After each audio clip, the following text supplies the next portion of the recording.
in God, what will you do? What decision will you make? And I believe that's what character is. And it's really who we are, right? And everything outside of that, it's really just an act. It's just us putting on a presentation so that way other people think about us one way or talk about us another way. But this is why it's so important. It's so important that we live life with good, strong, biblical, Jesus-like character, because that's what we are called to as Christians. Jesus says that our lives will actually display who he is to the people around us. That's good. See, we don't get the benefit that the disciples had, right? Like this guy, Peter, he got to see Jesus curse this tree, and the next day when they walked past it, it was all withered, right? Like that's awesome. He got to see that.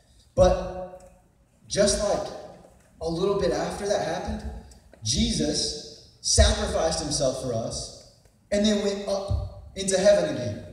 And so we don't get to see all that they got to see.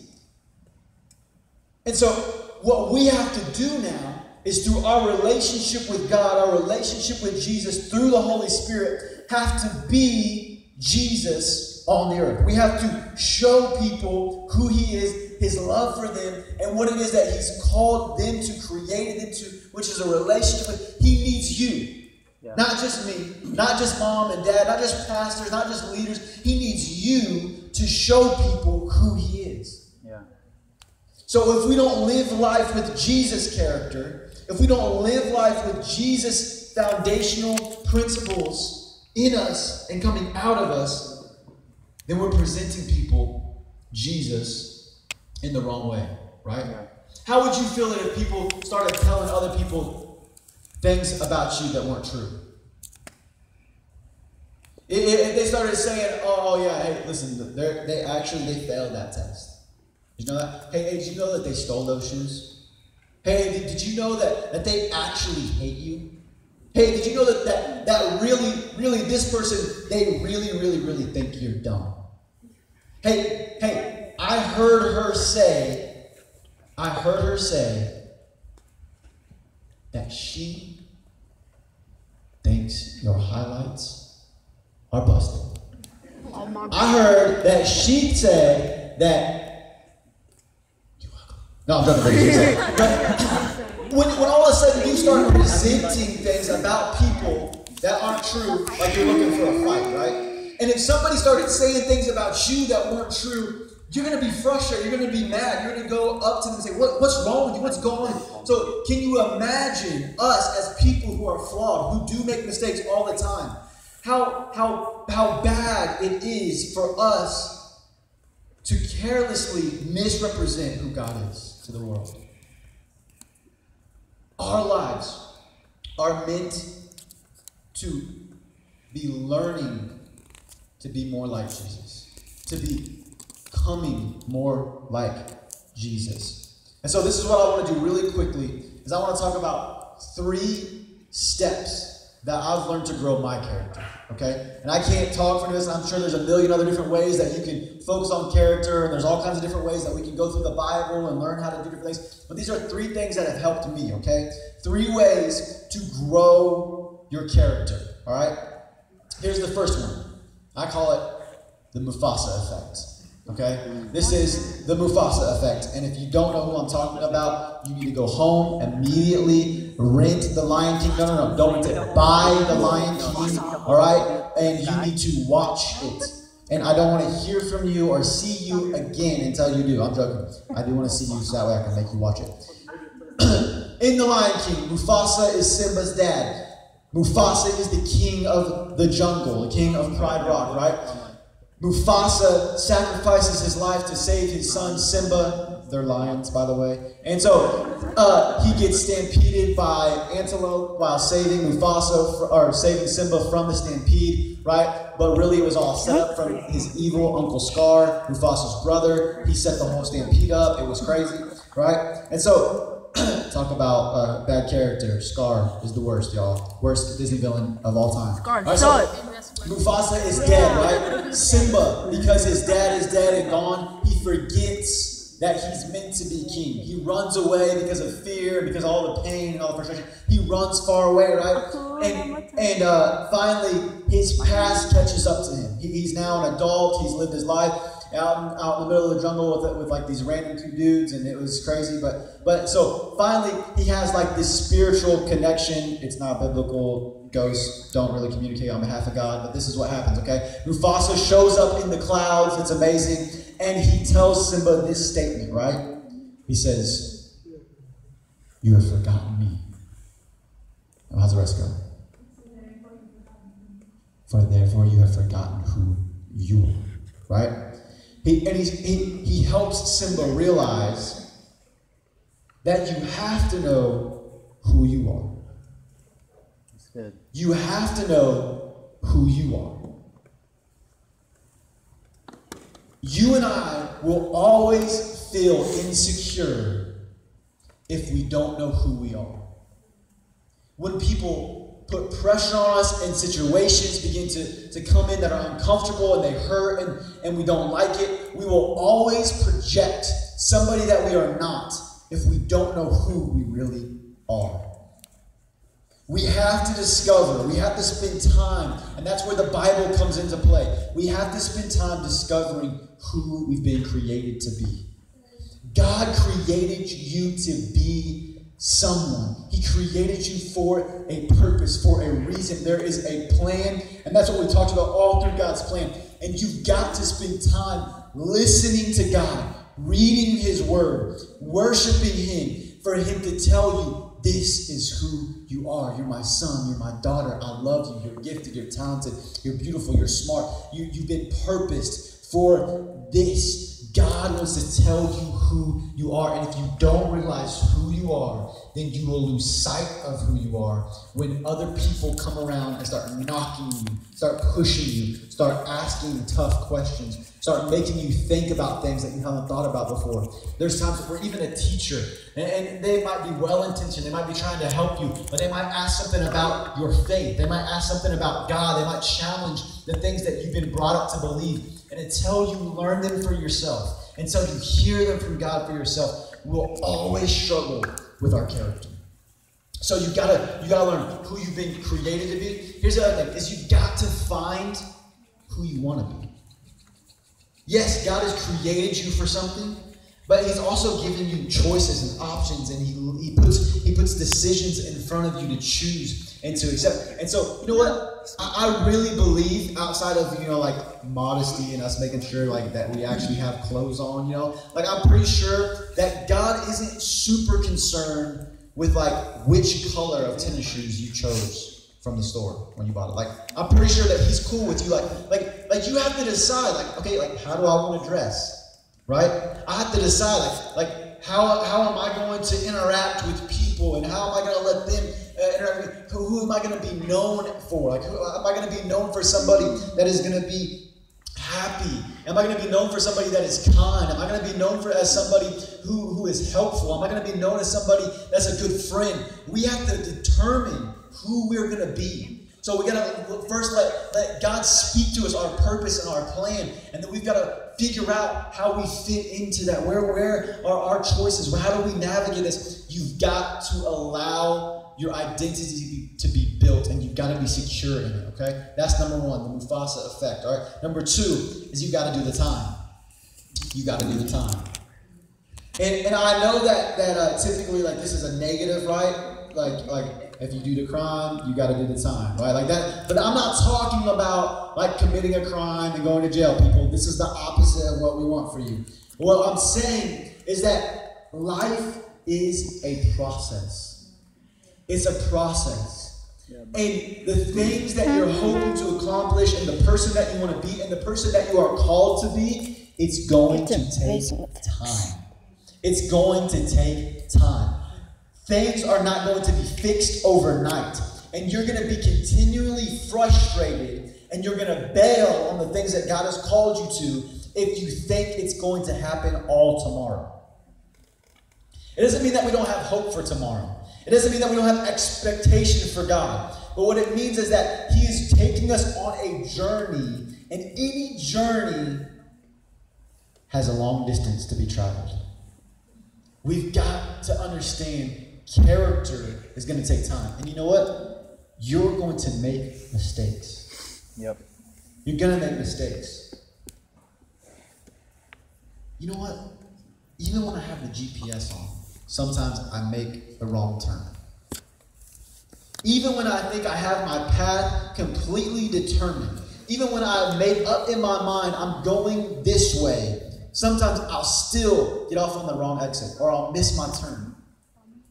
We are going to make mistakes, but in the process, you have to understand that time is a good thing because it allows you to rebound.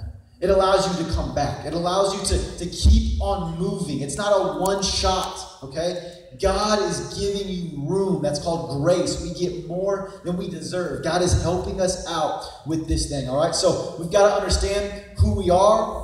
We got to have that Mufasa effect, that moment of God speaking life into us and our identity. And then we have to allow the journey to take time, all right? We have to do the time. And here's number 3. Let me hear everybody say it after me. Gang, gang.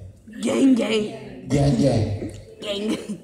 You can't do life alone. And you will always make mistakes and you will always struggle with the same things in life if you do not have somebody to help you along the way. When God created Adam, the very first man, and God is God, right? Like I think we can all say that God is God, right? And he's amazing, he's awesome, he's powerful, he's incredible. And he created Adam. And when he looked at Adam, he said, it is not good for man to be alone. In order for us to live and reflect Jesus properly, we have to do it with people. We've got to include people in our lives. And what that means is it doesn't just mean we have friends to go to the movies with, and go to the mall with, and talk to in class, and to sit by at lunch. But that we express the things that we're struggling with, the things that we're facing. And it doesn't mean that we just find some random stranger on the street. It's like, man, I really got problems, bro. Can you help me out? I got too much of that mess. Because you're going to freak them out if you do that. But it means that you turn to your friend. It means you go to a tribe leader or a parent or a brother or a sister, or you go to a leader in your life, somebody that you can trust, the people that God has brought around you in order to share the good and the bad. See, what living life in community and with friendships does is it strengthens the part of us that's weak. And a lot of times we have a big gap, a big hole in our character because we try to live off our strengths. But I promise you this, your weaknesses will always be stronger than your strengths. Unless we live life with people that can prop up those weaknesses. We live life with people that say, hey, listen, I see this part of you that hurts. You've told me, you've let me in. I understand what's going on. So let me help carry the weight with you. Let me pray for you. Let me encourage you. Let me tell you when you're about to make a dumb decision that you wouldn't have known on your own. Let me walk through this with you. Now, I'm telling you right now, this is the hardest one out of all of them. And this is why. Because people are people. And your friends are going to make mistakes. Your friends are going to turn their backs on you sometimes. Your friends are going to betray you. They're going to lie to you. They're going to hurt you. They're going to leave. Sometimes God takes them other places and it hurts and it's hard. And so it's easy for us just to be inward and focused on our own. But this is why it's so important that we don't. Because friendships, real friendships, will allow you to see people in your life who don't have the character that God's called to you. And there are some people that we just need to allow God to separate us from. And there's people that we need to allow God to draw us closer to. And this is important. I want you to hear this. Jesus didn't just die to fix our vertical relationship with Him. Jesus also died to fix our relationship with the people around us. When Jesus died, He paid the price for you and I to live in real relationship. And so, in order for all of this to work, in order for all of this to be able to click, we need all of it. We need to know who God's called us to be. We need to allow there to be time to process and to work on our character. And we need people that'll help us along the way. So I ask us tonight to stand to our feet. I've been recording for 16 minutes already. And so I know how easy it is to talk one way in this room and to act one way while you're here with these people and these friends. And then to be at school on Thursday. I mean, I can't talk like that. I can't act like that. Like they're not going to accept it. They're not going to like that. And they know me for that. And that's who I am around here. That's what I'm known for. And I just have to, I can't, it's just different. It's two different places and it just doesn't work if they don't come together. I promise you, if you just allow Jesus to begin to work out that number one, work out who you are and who He's created you to be, all of a sudden you start realizing, man, I don't really want to be who they want me to be. I want to be who He's made me to be.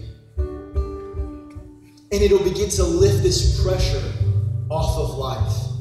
And I know that this generation, the moment that we are living in right now, deals with anxiety and fear and stress and panic attacks and depression more than any generation before us. And this is one of the major reasons why. It's because we allow ourselves to compartmentalize ourselves. We act one way here and act another way there, and we're this person there, and we talk that way there.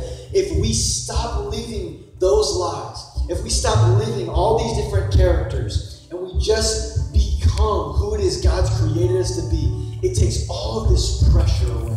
It takes all of this pressure to act a certain way away. And we just are who He created us to be. Let's bow our heads and close our eyes tonight.